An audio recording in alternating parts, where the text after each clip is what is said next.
Hi everyone. आज की इस वीडियो में बात करने वाले हैं डाइजेस्टिव सिस्टम के बारे में। ये सारे जो हैं नोट्स शॉर्ट नोट्स हैं जो मैंने आपकी केस हेमोलिंगम की फिजियोलॉजी की बुक से बनाए हुए हैं। वेल प्रिपेयर नोट्स हैं और इन्हीं नोट्स के थ्रू मैं आपको एक्सप्लेन करने वाला हूँ। नोट्स की जो PDF होगी उसका लिंक आपको डिस्क्रिप्शन बॉक्स में मैं दे दूँगा, आप वहाँ से डाउनलोड कर सकते हैं। स्टार्ट करते हैं हम अपना आज का लेक्चर। सबसे पहले डाइजेस्टिव सिस्टम। तो डाइजेस्टिव सिस्टम में हमें सबसे पहले डाइजेशन की डेफिनेशन दी हुई है। डाइजेशन क्या होता है? Defined as a process by which food is broken down into simpler substances. देखिए, डाइजेशन का एक क्या है, प्रोसेस है जिसके थ्रू क्या किया जाता है, जो आपका फूड है, कॉम्प्लेक्स फूड, उसको सिंपलेस्ट फॉर्म में तोड़ा जाता है, उसको ब्रेक डाउन किया जाता है सिंपलेस्ट फॉर्म में, ताकि जो हमारे सेल्स हैं उसको ईजिली एब्जॉर्ब कर लें। तो इसी को हम क्या कहते हैं, डाइजेशन। डाइजेशन कंप्लीट होता है by break down with the help of mechanical and enzymatic reaction. तो देखिए, यहाँ पे दो प्रोसेस चलते हैं, एक होता है मैकेनिकल प्रोसेस और दूसरा होता है एंजाइमेटिक रिएक्शंस। एंजाइमेटिक रिएक्शंस किसके थ्रू की जाती हैं? एंजाइम्स के थ्रू की जाती हैं।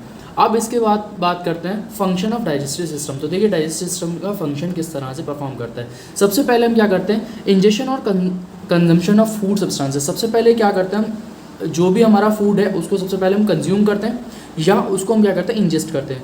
उसके बाद क्या किया जाता है, हम उसको मैकेनिकल प्रोसेस के थ्रू ब्रेक करते हैं इनटू सिंपल स्मॉल पार्टिकल्स, छोटे छोटे पार्टिकल्स में ब्रेक करते हैं with the help of mechanical reaction. तो यहाँ पे पहला प्रोसेस कौन सा हुआ हमारा, मैकेनिकल रिएक्शन के थ्रू हमने क्या किया, जो फूड था उसको क्या किया, स्मॉल पार्टिकल्स में कन्वर्ट किया। अब ये स्मॉल पार्टिकल्स कन्वर्ट किया जाते हैं, ट्रांसपोर्ट किया जाता है, transport of small particle to different areas of digestive tracts. अब देखिए, जो आपने स्मॉल पार्टिकल्स आपके कन्वर्ट हुए हैं लार्ज कॉम्प्लेक्स फूड, उनको क्या किया जाता है, ट्रांसपोर्ट किया जाता है different part of digestive tract. सब बात क्या होती है, सिक्रीशन होती है वहाँ पे नेसेसरी एंजाइम्स की। तो जैसे आपका प्रोटीएज हुआ प्रोटीन्स को डाइजेस्ट कराने के लिए, इसी तरह बाइल जूस का सिक्रीशन आता है ताकि आपका फैट को इमल्सिफाई कर दे। तो वहाँ पे डिफरेंट एंजाइम्स और सब्सटेंसेस की सिक्रीशन होती है।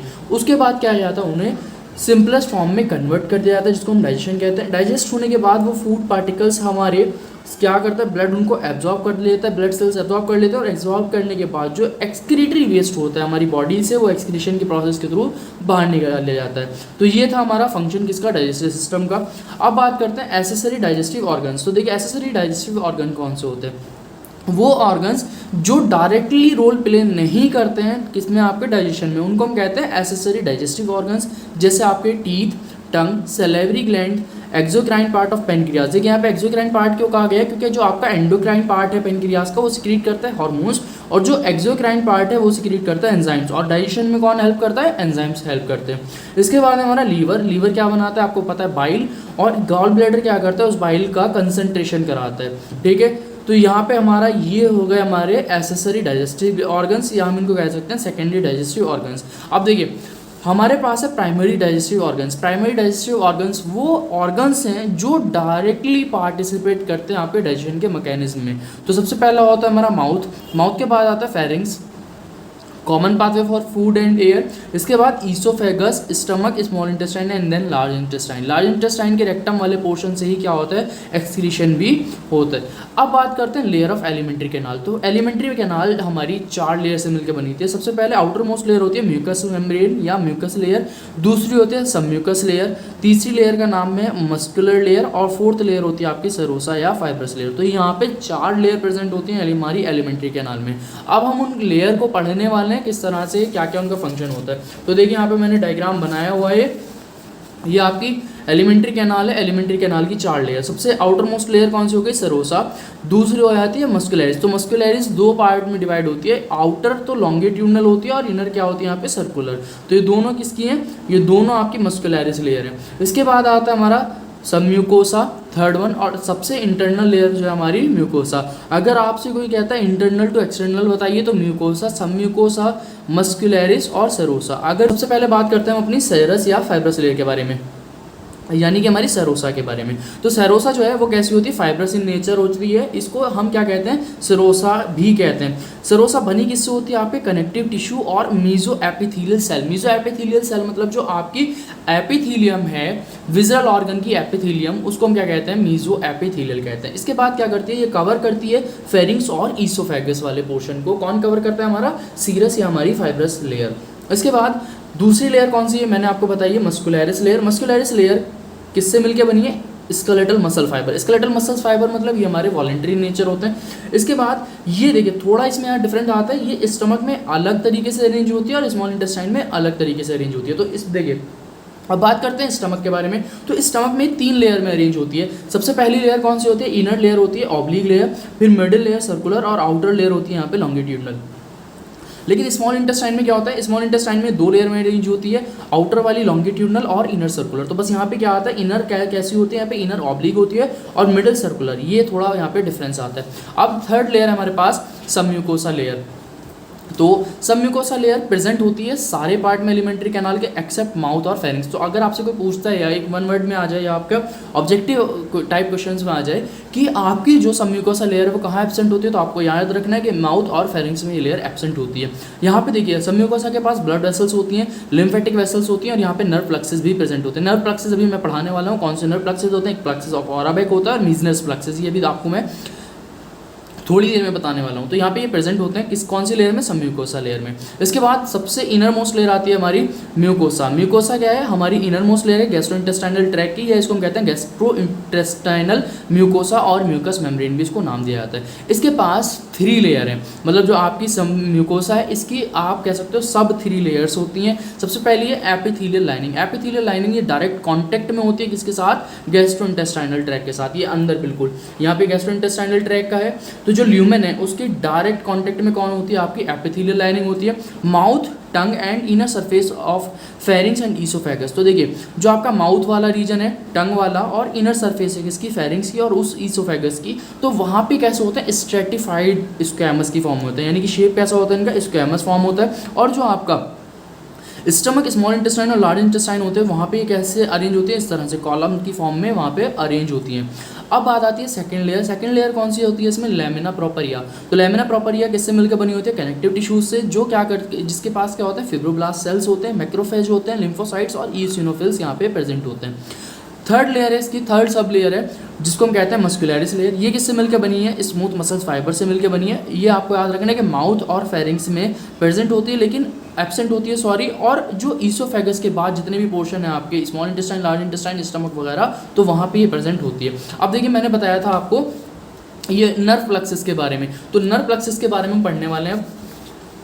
तो यहाँ पे देखिए नर्व सप्लाई। तो नर्व सप्लाई गैस्ट्रोइंटेस्टाइनल ट्रैक में किस तरह से होती है? तो गैस्ट्रोइंटेस्टाइनल में 2 नर्व सप्लाई होती है, एक होती है इंट्रिंसिक नर्व सप्लाई और एक होती है extrinsic nerve supply. Intrinsic nerve supply का काम क्या होता है? देखिए पहली बात तो ये कि ये कहाँ प्रेजेंट होती है? With in wall of gastrointestinal tract. तो जो आपका गैस्ट्रोइंटेस्टाइनल ट्रैक है या एलिमेंट्री कैनाल है उसकी वॉल के अंदर प्रेजेंट होती है, और ये क्या कंट्रोल करती हैं? सिक्रीशन और मूवमेंट कंट्रोल करती हैं। जो आपकी एक्सट्रिंसिक नर्व सप्लाई है वो कंट्रोल करती हैं आपके इंट्रिंसिक नर्व सप्लाई को। तो देखिए इंट्रिंसिक नर्व सप्लाई कहाँ पे प्रेजेंट है? आपकी एलिमेंट्री कैनाल के अंदर, और इसका काम क्या है? इंट्रिंसिक नर्व सप्लाई का कंट्रोल करना सिक्रीशन और मूवमेंट को। दूसरी है आपकी extrinsic nerve supply. Extrinsic nerve supply का काम क्या है? ये कंट्रोल करती है किसको? इंट्रिंसिक नर्व सप्लाई को। किस तरह से नर्वस इसके इंट्रिंसिक नर्वस सिस्टम को किस तरह से उसको कंट्रोल करना है या मेंटेन करना है, वो सारा काम किसका होता है? आपका एक्सट्रिंसिक नर्व सप्लाई का।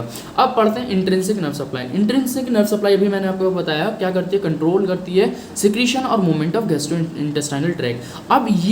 अब जो आपकी इंट्रिंसिक नर्व सप्लाई है, यहाँ पे nerve fibre of this system are interconnected. ये जो नर्व फाइबर्स होते हैं ये आपस में इंटरकनेक्टेड होते हैं, और इसके 2 मेजर नेटवर्क होते हैं। एक होता है ओराबिक प्लक्सेस और दूसरा होता है सब म्यूकस नर्व या हमारा मीजनस प्लक्सेस।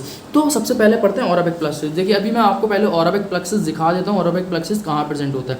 तो यहाँ पे देखिए ये आपके आउटर लॉन्गिट्यूडनल और इनर सर्कुलर।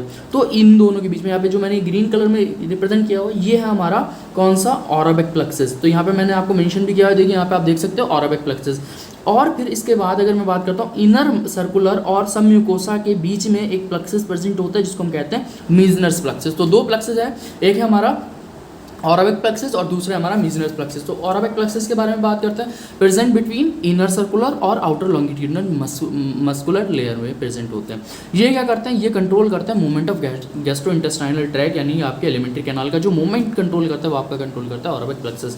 अब इसके बाद दूसरा प्लक्सेस है सबम्यूकस या हमारा मीजनस प्लक्सस, ये किसके बीच में प्रेजेंट होता है, मस्कुलर लेयर और सबम्यूकोसा लेयर के बीच में प्रेजेंट होता है। ये कंट्रोल करता है secretion of secretory function of gastrointestinal tract. अब बचता है हमारा सेकंड बचता है हमारा nerve supply, extrinsic nerve supply. तो एक्सट्रिंसिक नर्व सप्लाई क्या कंट्रोल करता है, ये कंट्रोल करता है आपका इंट्रिंसिक नर्वस सिस्टम को, जो आपके ऑरबिक प्लक्सस हैं और मीजनस प्लक्सस हैं, उसको कंट्रोल करने का काम किसका होता है, एक्सट्रिंसिक नर्व सप्लाई का कंट्रोल का काम होता है। ये दो चीज़ों से मिलकर बना होता है, ये दोनों वर्क करता है, सिंपैथेटिकली और पैरासिम्पैथेटिकली भी। तो यहाँ पे देखिए, यहाँ पे हमने इसको क्या किया गया, पैरासिम्पैथेटिक और सिंपैथेटिक, तो दोनों फंक्शन यहाँ पे दिखाए गए हैं। तो देखिए ईसोफेगस, स्टमक, ड्यूडेनम, इलियम और सीकम, ये जो आपके पोर्शन है, तो यहाँ पे वेगस नर्व क्या कंट्रोल करती है, वेगस नर्व कंट्रोल करती है इनके पैरासिम्पैथेटिक को। तो अगर आपसे पूछता है कि ईसोफेगस, स्टमक, ड्यूडेनम, इलियम और सीकम को पैरासिम्पैथेटिकली कर रहा है आपकी वेगस नर्व, और इसी तरह यहाँ पे ईसोफेगस, स्टमक और ड्यूडेनम को कौन आपका ये थोरेसिक फिफ्थ से लेके आपके thoracic fifth, six, seventh, eighth, ninth, tenth, 11th, यहाँ पर थोरेसिक फिफ्थ से लेके थोरेसिक 11th तक ये क्या करते हैं, आपकी जो नर्व अरेंज होती हैं, और अरेंज होने के बाद क्या बनाती है, एक मास बनाती है जिसको हम कहते हैं सीलियक गैंग्लियन, और ये कंट्रोल करते हैं किसको, ईसोफेगस को, स्टमक को और ड्यूडेनम को।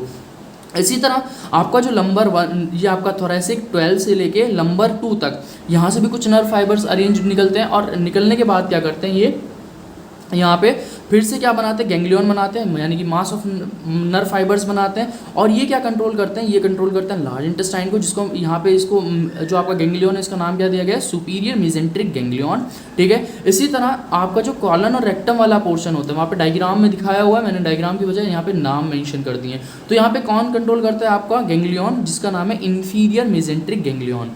अब बचता है हमारा, देखिए लंबर के बाद आता है सेक्रम। तो सेक्रम 2 और 3rd से लेके 2/3 से लेके 4 सेक्रम को, तो यहाँ पे कौन कंट्रोल करता है, यहाँ पे फिर से एक नर्व अराइज होते हैं जिसका नाम है प्यूबिक नर्व, वो कंट्रोल किसको करती है, रेक्टम को और आपके सीकम को पोर्शन को। तो ये था हमारा किसके बारे में, नर्व सप्लाई के बारे में। ये हमारा सिंपैथेटिकली हो गया और ये हमारा पैरासिम्पैथेटिकली कंट्रोल हो गया यहाँ पे। तो अगर आपको ये वीडियो पसंद आई है, इतना ही था। आपको ये नोट्स में आपको PDF, मैंने पहले भी बोला था कि आपको डिस्क्रिप्शन बॉक्स में PDF मिल जाएगी, आप वहाँ से डाउनलोड कर सकते हो। अगर आपको वीडियो पसंद आई तो प्लीज़ चैनल को जरूर सब्सक्राइब कर लें और वीडियो को ज़्यादा से ज़्यादा शेयर करें। Thank you.